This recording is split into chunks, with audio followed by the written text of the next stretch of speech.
नमस्कार विद्यार्थी मित्रांनो, इकॉनॉमिक स्टडी या यूट्यूब चॅनलवरती तुम्हा सर्वांचं खूप खूप स्वागत आहे। आपण आजच्या या लेक्चर्समध्ये TET संदर्भात जे TET विषयामध्ये भूगोल या विषयाच्या आपल्याला संपूर्ण आजच्या या लेक्चर्समध्ये 20 प्रश्न पाहायचे आहेत। कशा पद्धतीने प्रश्न विचारले जातात किंवा प्रश्न आणि उत्तर या स्वरूपात आपण आजचा हे लेक्चर्स घेणार आहोत। लेक्चर सुरू करायच्या अगोदर मी सर्व विद्यार्थी मित्र आणि मैत्रिणींना एकच सांगेल, लेक्चर पूर्ण पहा। संपूर्ण 20 क्वेश्चनचा आपण इथे अभ्यास करणार आहोत। लेक्चर आवडल्यास लाईक करा, सबस्क्राईब करा आणि आपल्या मित्रमैत्रिणींना शेअर करायला विसरू नका। तर चला तर विद्यार्थी मित्रांनो, अधिक वेळ न वाया घालता आपण आपल्या या आजच्या सेशनला सुरुवात करणार आहोत। आजचे आपले हे जे संपूर्ण जे प्रश्न आहेत हे फक्त आणि फक्त भूगोल या विषयाचे आहेत। भूगोल या विषयामध्ये कशा प्रकारचे प्रश्न विचारले जातात याविषयी आपण आज माहिती घेत आहोत। लक्षात, चला लेक्चरकडे वळूया। प्रश्न पहिला, महाराष्ट्रातील डोंगर रांगा दक्षिण ते उत्तर अशा क्रमाने सांगा। हा आपला पहिला प्रश्न आहे। त्याचं उत्तर आहे शंभू महादेव रांग, हरिश्चंद्र बालाघाट रांग, अजंठा रांग आणि सातपुडा रांग। आलं लक्षात? महाराष्ट्रातील डोंगर रांगा जे विचारले आहेत दक्षिण ते उत्तर अशा क्रमाने लावायला लावले आहेत त्यांनी।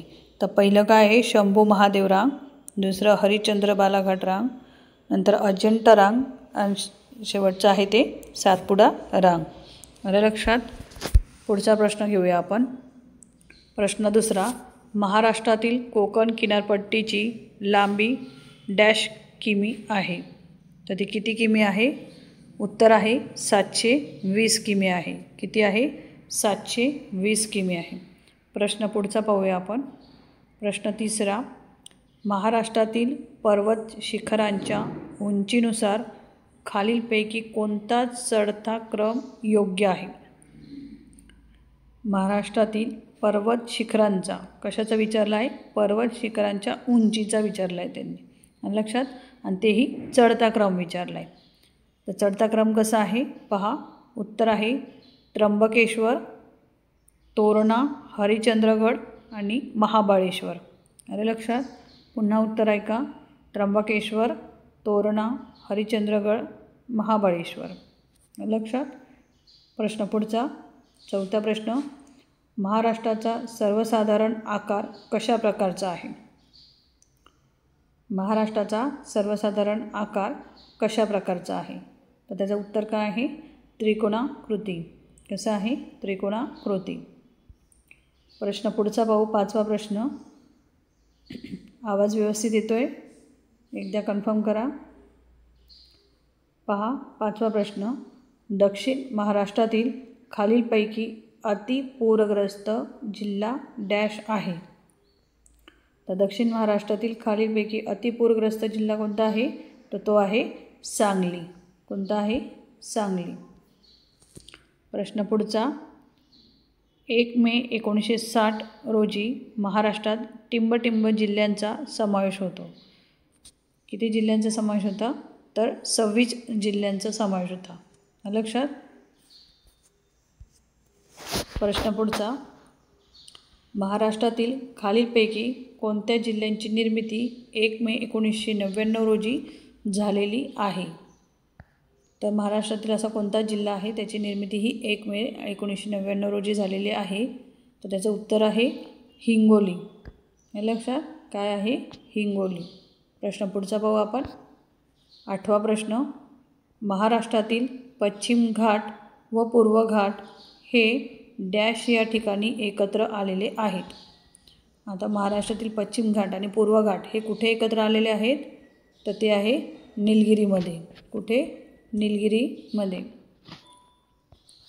प्रश्न पुढचा पाहू आपण। नववा प्रश्न, खालीलपैकी कोणता घाट हा सह्याद्रीमध्ये नाही? काय प्रश्न विचारला आहे की कोणता जो घाट आहे तो सह्याद्रीमध्ये नाही? आलं लक्षात?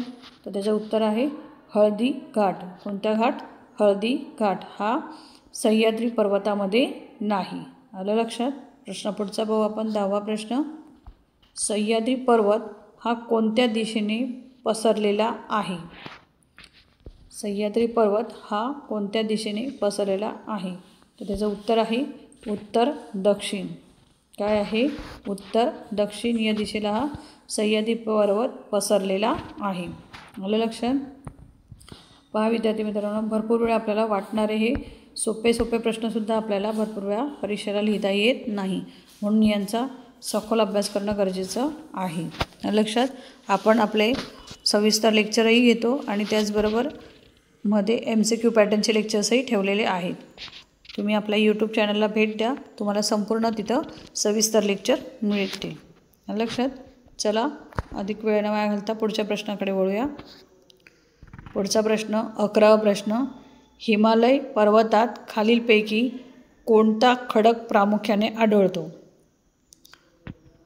हिमालय पर्वतामध्ये खालीलपैकी कोणता खडक आढळतो? तो कोणता आढळतो? तर पातलिक खडक आढळतो. कुठला खडक?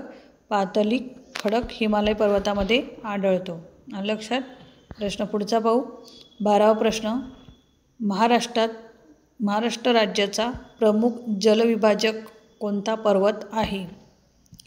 महाराष्ट्र राज्याचा प्रमुख जलविभाजक पर्वत कोणता आहे? तर तो आहे सह्याद्री पर्वत. कोणता पर्वत आहे? सह्याद्री पर्वत. आलं लक्षात? प्रश्न पुढचा. महाराष्ट्रात दख्खन पठारावर भूगर्भ जलसंपदा अल्प प्रमाणात आहे, कारण त्याची डॅश रचना आहे. महाराष्ट्राचा जो दख्खन पठार आहे त्याचा भूगर्भ हा जलसंपादनाचा आहे, म्हणजे जलाने भरलेला आहे पूर्ण. तर असं हे अल्प प्रमाणात आहे, याचं कारण काय आहे असं त्यांनी विचारलं. तर त्याचं म्हणजे त्याची रचना कशी आहे, तर त्याची रचना विचारली आपल्याला. तर ती आहे कशी आहे? अच्छिद्र अशी आहे. कशी आहे? अच्छिद्र अशी ती आहे. आलं लक्षात? प्रश्न 14वा बघा. महाराष्ट्राने भारताचा किती क्षेत्रफळ व्यापलेलं आहे? किती क्षेत्र व्यापलेलं आहे टोटल महाराष्ट्राने भारताचं? तर ते आहे 9%. किती टक्के? 9%. पुढचा 15वा प्रश्न. पश्चिम घाटातील कळसूबाई या अतिउंच चिखलाची उंची डॅश एवढी आहे? किती आहे पश्चिम घाटातील कळसूबाईची अतिउंची, म्हणजे किती उंचीचं आहे ते संपूर्ण? तर तो आहे ती आहे तुमची 1646 मीटर. किती आहे? 1646 मीटर समुद्रसपाटीपासून. आलं लक्षात? समुद्रसपाटीपासून किती आहे ती? तर 1646 मीटर इतकी आहे. आलं लक्षात? प्रश्न पुढचा पाहू. 16वा प्रश्न. काळविटासाठी डॅश हे महाराष्ट्रातील प्रसिद्ध अभयारण्य आहे? कशासाठी? काळवीट हे जे आहे त्या पक्ष्यांसाठी कोणतं महाराष्ट्रातील प्रसिद्ध असं अभयारण्य कोणतं आहे? तर ते आहे उत्तर काय त्याचं? देऊळगाव रेहेकुरी. कोणतं आहे? देऊळगाव रेहेकुरी. आलं लक्षात? प्रश्न पुढचा पाहू आपण. 17वा प्रश्न. संभाजीनगर येथील डॅश या ठिकाणी वन्य प्राणी अभयारण्य आहे? संभाजीनगर येथील डॅश या ठिकाणी वन्य प्राणी अभयारण्य आहे. तर कुठं आहे हे अभयारण्य? तर उत्तर आहे गोताळा. काय आहे? गोताळा.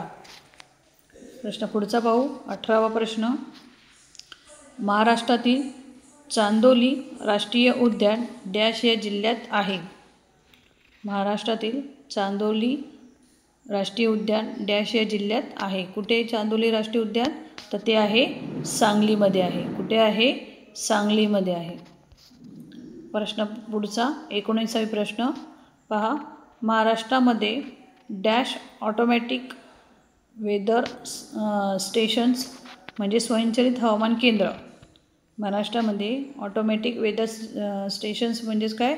स्वयंचलित हवामान केंद्र कुठे स्थित आहे म्हणजे स्थिर आहे. कुठे आहे महाराष्ट्रामध्ये? तर 12 जे केंद्र आहेत, तर 12 हे एवढे स्थिर असे केंद्र आहेत.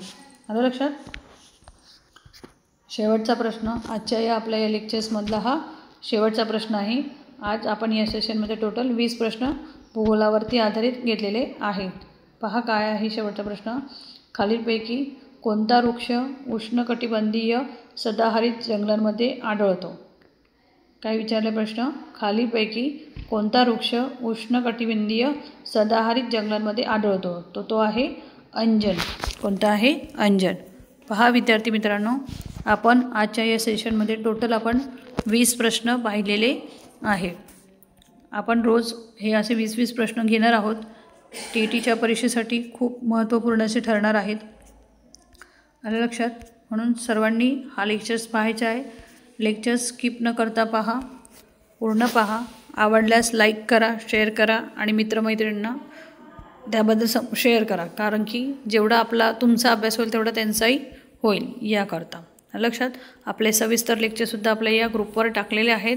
सर्वांनी नक्कीच ते पाहिजेत. भेटूया पुढच्या लेक्चर्सला नवीन MCQचे लेक्चर्स घेऊन. तोपर्यंत धन्यवाद.